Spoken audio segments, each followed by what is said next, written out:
شادی جو ہے یہ خوشی کا وقت ہوتا ہے، جیسے مہندی لگانا، ہلدی لگانا، یہ سب ہمارے یہاں کے رواج ہیں۔ یہ ضروری نہیں کہ پوری دنیا میں ہلدی لگ رہی ہوں، ہمارے علاقے میں ہوتی ہیں، ہندوستان میں پھیلی ہوئے ہیں۔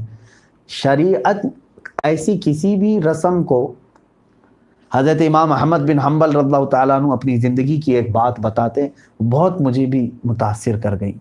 فرماتے ہیں کہ ایک بار آپ کو کوڑے مارے گئے تھے، 100 کوڑے مارے گئے تھے، جس کی وجہ سے آپ کی پیٹھ چھل گئی تھی، آپ جو ہے جھک کر کے چلے جا رہے تھے درد اور شدت کی وجہ سے۔ راستے میں ایک ڈاکو ملا، اس کا کچھ نام بھی ہے، ڈاکو چوری میں اس کا بڑا نام تھا، چوری میں بڑا نام تھا۔ سنیے کتنی بات ہے، حضرت امام احمد بن حنبل کہتے ہیں اس ڈاکو نے مجھے پوری زندگی کا سبق دیا ہے۔ حضرت امام احمد بن حنبل فرماتے ہیں راستے میں وہ ملا، کہا احمد بن حنبل ذرا آؤ، میں تم سے ایک پتے کی بات کرتا ہوں۔ کہا کہ کیا بات ہے؟ کہا کوڑے کھا کے آئے ہو؟ کہا ہاں 100 کوڑے مارے گئے۔ اس نے کہا، اس نے چوری کرتا ہوں پکڑا جاتا ہوں، چوری کرتا ہوں پکڑا جاتا ہوں، چوری کرتا ہوں پکڑا جاتا ہوں، اور جب جب پکڑا جاتا ہوں کوڑے کھاتا ہوں۔ اب تک میں نے 15,000 کوڑے کھائے۔ کتنے؟ اللہ اکبر۔ امام احمد بن حنبل سے وہ کہہ رہا ہے 15,000 کوڑے کھانے کے بعد بھی میں نے چوری اب تک نہیں چھوڑی۔ اے احمد بن حنبل، 100 کوڑے کھا کر کے تم حق کو نہیں چھوڑ دینا۔ جب میں چوری جیسے گناہ کو نہیں چھوڑا اتنے کوڑے کھا کر کے، تو تم صرف 100 کوڑے پر ہی حق بات کو چھوڑ مت دینا، تم اپنے پر جاری رکھو۔ حضرت امام احمد بن حنبل کہتے ہیں کہ جب برائیوں پر اتنے کوڑے کھا کر کے بھی کوئی برائی سے لگا رہتا ہے، تو میں حق کے ساتھ ظلم سہ کر کے کیوں نہ لگا رہا ہوں۔ آج اسی کی بات ہمیں سمجھانے کی ضرورت ہے اور سمجھنے کی بھی ضرورت ہے۔ علماء دب کے ہوئے بیٹھے ہیں، بہت سارے ہمارے مشائخ ہیں یا بڑے ہیں جن کو آج قیادت کرنی چاہیے تھی، وہ خوف کے مارے تھر تھر کر رہے ہیں کہ نہ جانے ہمارے ساتھ کتنے معاملات کریں گے۔ ہوگا ہی، خود ہمارے اوپر انہوں نے کیس رکھے ہیں، کتنے مقدمات میں ہم کو گھما رہے ہیں، آپ جانتے ہیں ان چیزوں پر کیا قصور ہیں ہمارے۔ رسول کریم صلی اللہ تعالیٰ علیہ وسلم کے متعلق کھڑے ہونا کوئی جرم ہے؟ میں اپنے نبی صلی اللہ تعالیٰ علیہ وسلم کی عظمت اور رسالت، ناموں سے رسالت کے لیے اگر کھڑا ہوا تو خود میرے اوپر تقریباً انہوں نے کتنے مقدمے دائر کیے۔ یہ میرے لیے عیب کی بات نہیں، عیب اس وقت ہوگا جب میں کسی کا قتل ناحق کر کے جاؤں، معاذ اللہ رب العالمین، اللہ کبھی نہ کرے۔ چوری ڈکیتی یا کسی برے کام میں کوئی جیل جائے تو اور رسوائے زمانہ ہے، لیکن الحمدللہ حق کا اعلان کرتے ہوئے اور ناموں سے رسالت کے لیے بات کرتے ہوئے اگر کوئی گیا تو میں سمجھتا ہوں وہ شہادت کے مقام پر جا رہا ہے، کوئی عیب کی بات نہیں۔ اور اسی خوف سے اگر تم یہ حق بات چھوڑتے رہ جاؤ گے تو پھر زمانہ تمہیں اس قدر بزدل بنا دے گا جیسے آج کے حالات ہیں، جو تمہیں وہ کہا جائے گا وہ سب چیزیں کرنی پڑ جائیں گی۔ اسپین کے یہی حالات ہیں، اسپین میں نام تک مسلمان رکھنے نہیں دیتے، جہاں ہماری 700 سالہ اسلامی تاریخ ہے، آج وہاں مسلمان ہیں لیکن اسلامی نام کے ساتھ نہیں، پہچان بھی نہیں سکو گے آپ، وہ بس مسلمان ہیں، وہ کہتے ہیں مسلمان ہیں لیکن ان کے نام تک نہیں۔ کیوں؟ ہر وہ چیز وہ لے رہے ہیں جس کو سیکولرزم کہا جاتا ہے۔ جب بزدلی گھر کر جاتی ہے تو آدمی اپنا سب کچھ داؤ پہ لگا دیتا ہے۔ یاد رکھو میرے عزیزو، جب یوسف علیہ السلام کی زندگی ہمارے لیے بہت بڑی آئیڈیل بھی ہے، وہ 14 سال انتظار میں رہے کہ میرا مولا ایک نہ ایک دن مدد نازل فرمائے گا، اور اللہ قرآن میں فرماتا ہے وَكَذَلِكَ مَكَّنَّا لِيُوسُفَ فِي الْأَرْضِ، پھر ہم نے یوسف کو زمین پر تمکنت عطا کی، یعنی یہ اختیار عطا کیا، کہاں جیل میں رہنے اور کہاں سیدھے وزیر اعظم، وزیر کی کرسی پر۔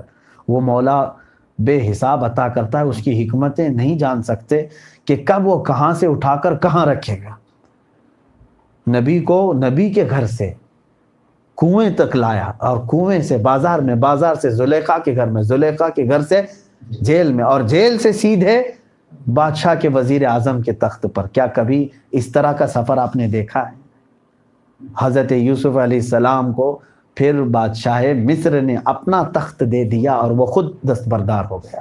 یوسف علیہ السلام تخت مصر پر قائم رہے۔ پھر ایک زمانہ ایسا بھی آیا کہ روایت ملتی ہیں زلیخا کو بھی حضرت یوسف علیہ السلام نے معاف کر دیا، اور پھر وہ بوڑھی ہو چکی تھی، ان سے نکاح بھی فرمایا، روایات ہیں۔ تو اس قصے میں اور بھی بہت ساری چیزیں ہیں۔ یہاں ایک اچھی بات مجھے یہ ملتی ہے کہ آخر مفسر شہیر علامہ احمد یار خان عیمی رحمۃ اللہ علیہ فرماتے ہیں یوسف علیہ السلام کے بھائیوں کو گناہ کرنے کے بعد بھی، یعنی نبی کی توہین تو اللہ برداشت، یعنی اللہ تبارک و تعالیٰ نہیں یہ معاف کرتا ہے۔ اکثر جگہوں پر یہ ہے، نبی کی توہین کرنے والے منافقین ان کے دلوں پر مہر لگا دی جاتی ہے، لیکن یوسف علیہ السلام کے ساتھ ظلم ہوا کہ نہیں بھائیوں، اس کے باوجود وہ معاف کیے گئے اور جنت میں جانے والے۔ اس میں ایک سوچنے کی بات ہے کہ ظاہر سی بات ہے مفسرین کی نظریں کہاں تک جاتی ہیں۔ وہ فرماتے ہیں ان بھائیوں نے جو کام کیا تھا، یوسف علیہ السلام کو کنویں میں ڈالا تھا، لیکن کس وجہ سے ڈالا تھا وہ پتہ ہے تمہیں؟ یعقوب علیہ السلام کی نظر میں محبوب بننے کے لیے، یعنی ایک نبی کی قرب حاصل کرنے کے لیے دوسرے نبی کو انہوں نے تکلیف دی، اسی لیے ان کو معاف کر دیا گیا۔ تو نبی کے قرب میں، نبی کی محبت حاصل کرنے کے لیے جب کسی سے ایسی خطا ہو جائے تو بھی اللہ اسے معاف فرما دے گا۔ یہ مفسرین نے فرمایا۔ اللہ رب العزت کہنے سننے سے زیادہ ہمیں عمل کی توفیق عطا فرمائے۔ اور بھی بہت ساری باتیں ہیں، وقت کافی ہو چکا ہے، سوالات بھی باقی ہیں، انشاءاللہ العزیز پھر کسی موقع پر عرض کریں گے۔ اللہ تعالیٰ یوسف علیہ السلام کی زندگی سے ہمیں بہت کچھ سیکھنے اور عمل کرنے کی توفیق عطا فرمائے۔ آج کا ٹاپک نکاح رکھا گیا ہے۔ سوال اس میں مہر کے متعلق ہے۔ پہلا سوال یہ ہے، مہر میں دینے کے لیے سب سے بہترین چیز کیا ہے؟ مہر مال ہونا چاہیے۔ مہر جو ہے یہ عورت کا حق ہے، شریعت نے یہ مہر مقرر کیا ہے، تو جو بھی بہتر مال ہو سکے، چاہے آپ سونا دے سکتے ہیں، چاندی دے سکتے ہیں یا رقم دے سکتے ہیں، لیکن بہترین مہر وہ ہے جو عورت کی خواہش کے مطابق ہو۔ لیکن عورت بھی اتنی لمبی خواہش نہ کرے، بلکہ وہ اپنے ہونے والے شوہر کی حیثیت اور استطاعت کے مطابق دیکھ کر کے مہر، دونوں زوجین کی رضامندی سے ہی مہر متعین ہوتا ہے۔ تو مہر میں کوئی بھی چیز رکھ سکتے ہیں۔ اب یہاں پر ایک سوال یہ بھی ہے، حضور صلی اللہ تعالیٰ علیہ وسلم نے مہر میں کیا کیا چیزیں دی تھیں؟ رسول کریم صلی اللہ علیہ وسلم کا مہر کیا تھا؟ اس کے متعلق ایک حدیث پاک صحیح مسلم میں ہے، عائشہ صدیقہ رضی اللہ عنہا سے۔ آپ فرماتی ہیں رسول کریم صلی اللہ تعالیٰ علیہ وسلم جب نکاح فرمائیں، اب وہ میں حساب بتاؤں گا تو حساب آپ کو معلوم ہونا چاہیے کہ کیونکہ پرانے اوزان ہیں، پہلے کے وزن ہیں۔ فرماتی ہیں رسول کریم صلی اللہ تعالیٰ علیہ وسلم نے اپنی ازواج مطہرات کو جو مہر عطا فرمایا ہے وہ اوقیہ جو ہے ایک وزن ہے، اوقیہ ایک وزن ہے۔ فرماتی ہیں کہ 12.5 اوقیہ چاندی حضور صلی اللہ تعالیٰ علیہ وسلم اپنی ازواج مطہرات کو مہر میں عطا فرمائے۔ 12.5 اوقیہ۔ اوقیہ کیا چیز ہے؟ اب کے زمانے میں وہ کتنا ہے یہ معلوم کرنا ضروری ہے۔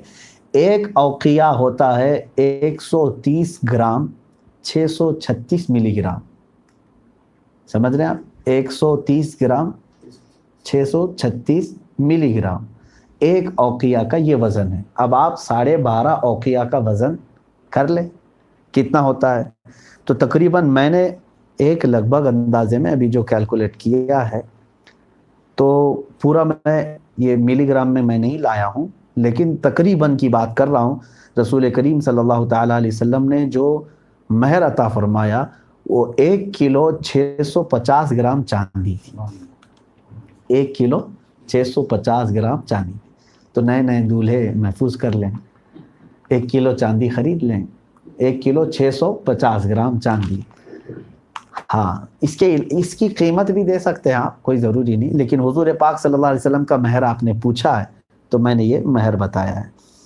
اور ساتھ ہی میں حضرت فاطمہ زہرا رضی اللہ تعالیٰ عنہ کا جو مہر تھا، مہر فاطمی مشہور ہے، 400 مسقال چاندی کہا جاتا ہے، لیکن جو ہمارے فقہاء کرام نے تحقیق کی ہے تو مہر فاطمہ جو تھا وہ 1 کلو 866 گرام 66 گرام 1 kg اور 866 گرام چاندی، یہ حضور پاک صلی اللہ علیہ وسلم نے حضرت فاطمہ الزہرا رضی اللہ تعالیٰ عنہا کا مہر رکھا تھا، جو حضرت علی کرم اللہ وجہہ الکریم کے لیے تھا، یعنی آپ کو دینا تھا۔ تیسرا سوال ہے کہ نکاح کے لیے لڑکے والے لڑکی کے گھر والوں کو بہت پریشان کرتے ہیں، اس پر روشنی ڈالیں۔ اس پر میں نے کئی مرتبہ اپنی تفسیروں وغیرہ میں بھی کہا ہے کہ دیکھیں ہندوستان میں بہت سارے رواج جو ہے غیر مسلموں سے لوگ لے چکے ہیں۔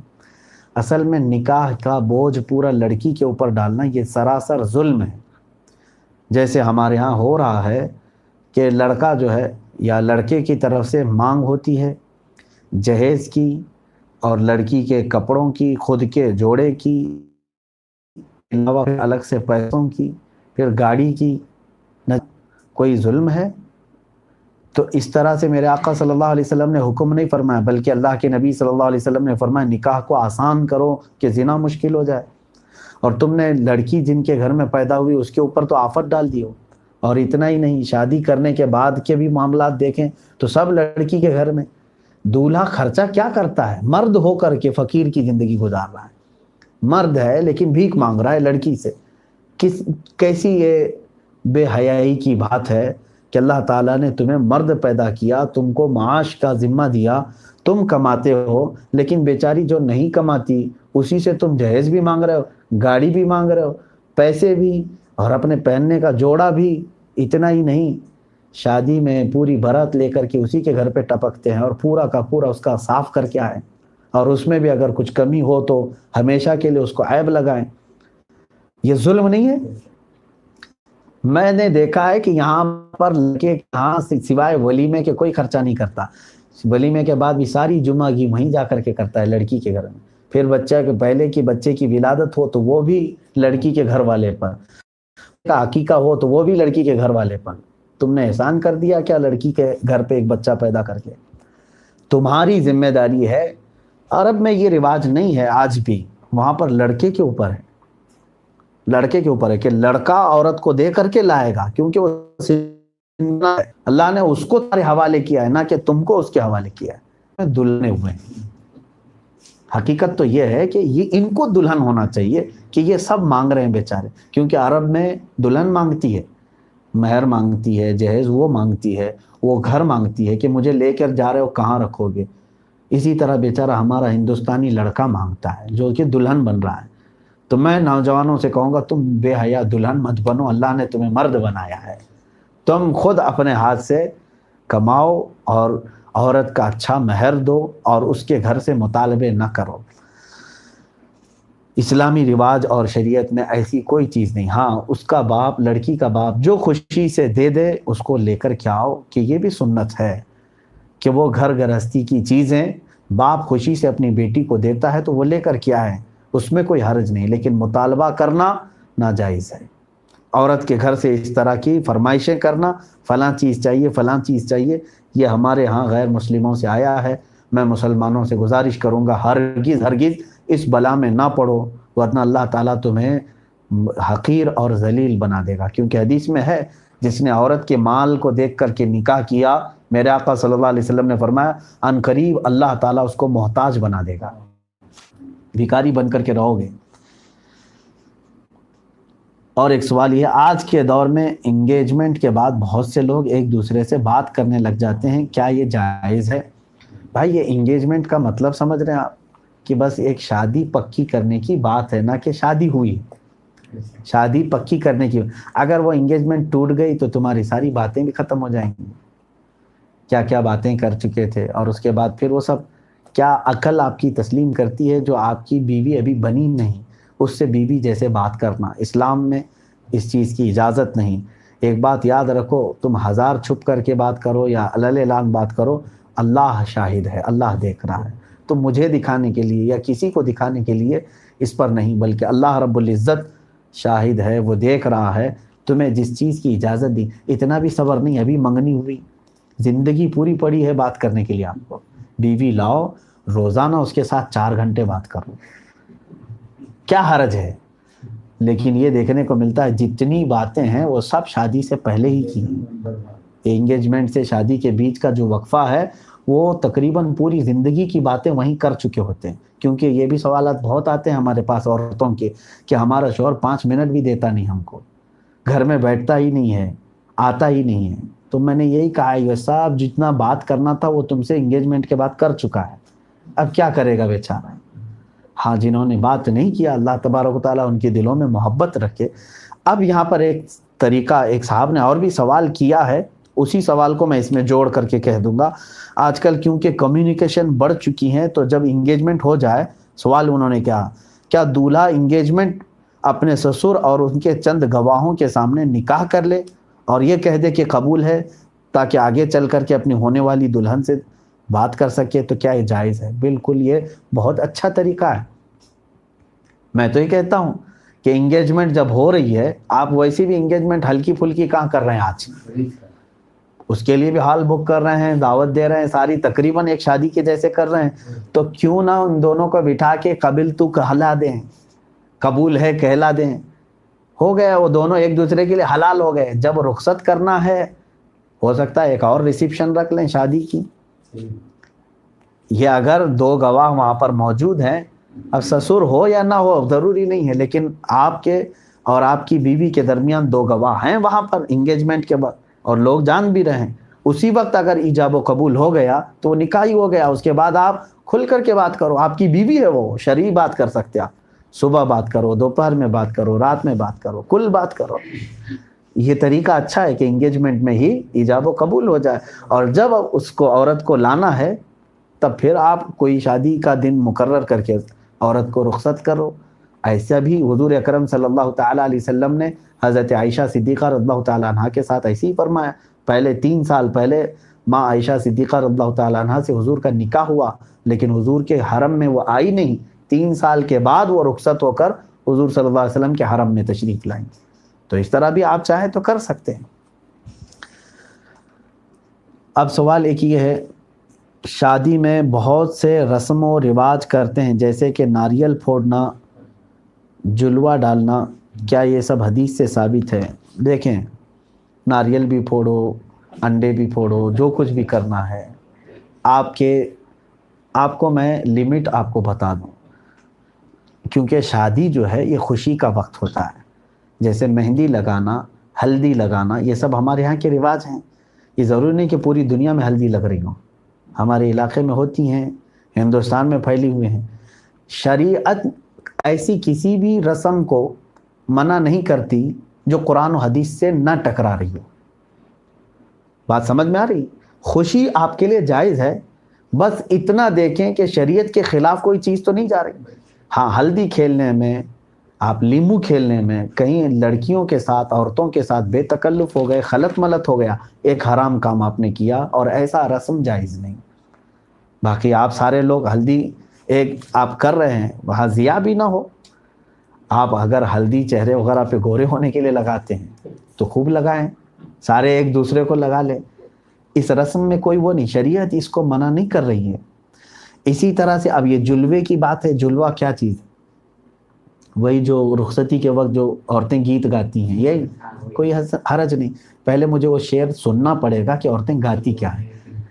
مطلب اگر وہ کوئی کفریہ باتیں نہیں کہتی ہیں، حرام باتیں نہیں کہتی ہیں تو خوب وہ گائیں، کوئی مسئلہ نہیں. کیونکہ عرب میں بھی رواج تھا کہ جب دلہنوں کو رخصت کیا جاتا تھا تو آس پڑوس کی جو سہیلیاں ہوتی تھیں وہ گنگناتی تھیں، اور حضور پاک صلی اللہ علیہ وسلم نے اس کی اجازت عطا فرمائی کیونکہ وہ خوشی کا دن ہے. بلکہ اللہ کے حبیب صلی اللہ علیہ وسلم نے فرمایا اعلنوا النکاح واضربوهن بالدفوف، نکاح کا اعلان کرو اور اس وقت جو ہے دف بجا کر کے آواز سے لوگوں کو بلاؤ. چھپ کر کے نکاح نہیں ہوتا. تو دف بجانے کی اجازت جب ہے تو یہ خوشی شریعت کی لمٹ میں ہے، شریعت کے حدود میں. تو میں نے ہر ایک، اب کیا کیا میں رسم و رواج آپ کو بتاؤں کہ بہت ساری جگہوں پر وہ ہے، یہ ہے، یہ ہے. ایک فارمولہ بتا دیا کہ کوئی ایسا رسم جس میں حرام کاری ہو رہی ہو اس سے بچیں. باقی کوئی بھی خوشی آپ کر سکتے ہو کریں. حرام کاری جیسے اجنبی مرد کا اجنبی عورتوں سے ایک دوسرے کو مل جانا، خلط ملط ہونا، ناچنا، ڈانس کرنا، یا حرام چیزوں کی گنگنانا جیسے گانوں پر رقص ہوتا ہے، یہ تمام چیزیں اگر نہیں ہیں تو سارے رسم و رواج شادی میں جائز ہیں، کوئی حرج نہیں. اور سوال ہے، کیا نکاح کے لیے بنا داڑھی والا انسان کی گواہی لے سکتے ہیں؟ ہاں لے سکتے ہیں، لیکن اس داڑھی والے کو کہیں کہ آئندہ چل کر داڑھی رکھ لے، سنت ہے۔ دوسرے مذہب کے لڑکی یا لڑکے سے شادی کرنا اسلام میں کیسا ہے؟ ناجائز ہے، آپ کی شادی ہوگی ہی نہیں جب تک کہ وہ اسلام قبول نہ کرے۔ دوسرے مذہب کے ساتھ تمہارا نکاح ہی نہیں ہوا، بلکہ وہ زنا ہے، کیونکہ اللہ تعالیٰ نے فرمایا وَلَا تَنْكِحُوا الْمُشْرِكَاتِ حَتَّى يُؤْمِنْ، تم مشرکوں سے ہرگز نکاح نہ کرو جب تک کہ وہ ایمان نہ لائیں۔ اور اللہ نے فرمایا وَلَعَبْدٌ مُؤْمِنٌ خَيْرٌ مِّن مُشْرِكٍ، اگرچہ تم کو وَلَوْ أَعْجَبَكُمْ، اگرچہ تم کو کوئی کافر پسند آئے، لیکن اللہ فرماتا عبد مؤمن خیر، مومن بندہ سب سے تو بہتر ہے تمہارے لیے۔ وہ لڑکی کے لیے بھی فرمایا گیا، لڑکے کے لیے بھی، اور مومنہ عورت تمہارے لیے سب سے بہتر ہے۔ ہاں اگر کوئی اسلام میں آ چکے ہیں، جیسے بہت سارے لوگ یہ سمجھتے ہیں کہ یہ بھی ایک ثواب کا کام ہے، سارا ثواب کا کام کسی عورت کو نکاح کرنے میں ہی کچھ نوجوان سمجھتے ہیں کہ وہ تھی نان مسلم، میں نے اس کو اسلام قبول کروا دیا ہے، وہ مسلمان بنی ہے۔ میرے عزیزوں، صرف شادی کے لیے اگر کوئی اسلام آیا ہے تو وہ پتہ نہیں اسلام کب تک ٹھہرتا ہے۔ اب اگر کوئی توبہ کر بھی لیتا ہے تو شریعت نے یہاں پر وہ بھی ایک ہمارے پاس سسٹم رکھا ہے کہ 6 مہینے انتظار کیا جائے، کیونکہ توبہ کے آثار ظاہر ہونا چاہیے کہ وہ سیریس ہے یا نہیں، یا تو پھر وقتی طور پر توبہ کیا ہے۔ تو اگر کوئی اسلام بھی لایا ہے تو اس کو 6 مہینے انتظار کریں، اور چاہیں تو اس کے بعد نکاح کر لیں۔ سوال یہ ہے، اگر دولہا جہیز نہ لے اور مہر بھی ایسا دے کہ ہونے والی زوجہ کو اتنے سورے یاد کروائے گا اور دلہن بھی اس چیز سے راضی ہے، تو ایسا مہر کیسے ادا کیا جائے؟ کیونکہ مہر شادی سے پہلے ادا کرنا ہوتا ہے۔ حدیث پاک میں اس کا ذکر تو ہے۔ حضور اکرم صلی اللہ علیہ وسلم کے پاس ایک خاتون آئی، یہ ابھی حدیث ہم نے ابھی پڑھی، انہوں نے کہا کہ میرا نکاح آپ چاہیں تو کر لیں۔ حضور صلی اللہ علیہ وسلم نے توجہ نہیں فرمائی۔ محفل میں بیٹھے ہوئے ایک صحابی تھے، انہوں نے کہا یا رسول اللہ صلی اللہ علیہ وسلم، اگر آپ رغبت نہیں رکھتے تو مجھے نکاح کروا دیں۔ اللہ کے حبیب صلی اللہ علیہ وسلم نے فرمایا ٹھیک ہے، تمہارے پاس کچھ مہر ہے دینے کے لیے؟ انہوں نے کہا میں غریب ہوں، کچھ بھی نہیں ہے۔ کہا جاؤ ایک انگوٹھی اگر مل جائے تم کو، لوہے کی انگوٹھی ہو تو لے آؤ، مہر میں کچھ تو دینا ہوگا۔ انہوں نے کہا میرے پاس لوہے کی انگوٹھی تک بھی نہیں۔ سب چلے گئے محفل میں۔ حضور اکرم صلی اللہ علیہ وسلم نے اس صحابی سے پوچھا حل معک من القرآن، کیا تمہارے پاس تم کو قرآن کی کوئی سورہ یاد ہے؟ انہوں نے کہا ہاں کذا و کذا، یہ سورتیں یاد ہیں۔ کہا جاؤ اس خاتون کو وہ سورتیں یاد کراؤ، یہی تمہارا مہر ہے۔ تو قرآن کی تعلیم کو حضور صلی اللہ علیہ وسلم نے مہر مقرر فرمایا۔ تو امام شافعی رضی اللہ تعالیٰ عنہ کے مذہب میں یہ ہے کہ تعلیم اس پر اجرت ہوتی ہے، اور وہ اجرت جو ہے وہ مہر مقرر کیا جائے۔ لیکن امام اعظم ابو حنیفہ رضی اللہ تعالیٰ عنہ کے نزدیک یہ نہیں ہے۔ مہر ہمارے ہاں کوئی قیمت والی چیز ہی ہونی چاہیے، اور کم سے کم مہر، سوال یہاں پر یہ بھی ہے اقل مہر کیا ہے، کم سے کم کتنا دینا چاہتا ہے، یعنی 1 روپے 2 روپے نہیں۔ شریعت میں کم سے کم مہر کی مقدار 10 درہم ہے۔ 10 درہم فی زمانہ کتنا ہوتا ہے؟ 3 گرام 265 ملی گرام چاندی۔ 3 گرام چاندی 3.265، سمجھ میں آ گیا؟ یہ چاندی اتنا جو ہے 1 درہم کی مقدار ہے۔ یہ 1 درہم چاندی 3 گرام 265 ملی گرام کی ہوتا ہے 1 درہم۔ اب 10 درہم آپ حساب کر لیں، تقریباً وہ 32 گرام چاندی اور 659 ملی گرام، تقریباً 32 گرام اور 659 ملی گرام چاندی، یہ اقل مہر ہے۔ ابھی مارکیٹ میں کیا چل رہا ہے اس کا وزن آپ سونار سے معلوم کر سکتے ہیں، چاندی 32 گرام کتنی ہوتی ہے، وہ سب سے کم مہر ہے۔ اس سے کم مہر رکھنا جائز نہیں ہے۔ کیا شیخ لڑکا سید لڑکی سے نکاح کر سکتا ہے؟ یہاں پر یہ کفو کے مسائل ہیں، وقت بہت زیادہ ہو گیا ہے۔ شیخ لڑکا سید لڑکی سے نکاح، اس طرح سے جو برادریاں ہیں ہمارے ہاں، خاندان ہیں، اس کا بھی اعتبار کیا گیا ہے۔ اگر لڑکی کم عمر ہے اور سید لڑکی چونکہ اعلیٰ خاندان ہے اور رسول کریم صلی اللہ علیہ وسلم کی آل میں سے ہیں۔ تو جو بھی سید لڑکی کو نکاح کر کے لائے، نکاح تو ہو جائے گا اگر اس کے ماں باپ کو اعتراض نہ ہو تو، اگر لڑکی کے ماں باپ کو اعتراض نہ ہو تو نکاح ہو جائے گا، لیکن یہاں دوسروں کے لیے یہ واجب ہوگا کہ وہ آئی ہوئی آل رسول کا احترام کریں۔ اگر آپ نے اس کا احترام نہیں کیا تو یہاں قصوروار ہوں گے، کیونکہ وہ سید ہیں۔ تو دوسرا جو ہے نکاح تو کر سکتا ہے، لیکن یہ معاملات کی طرف اسے توجہ کرنی چاہیے۔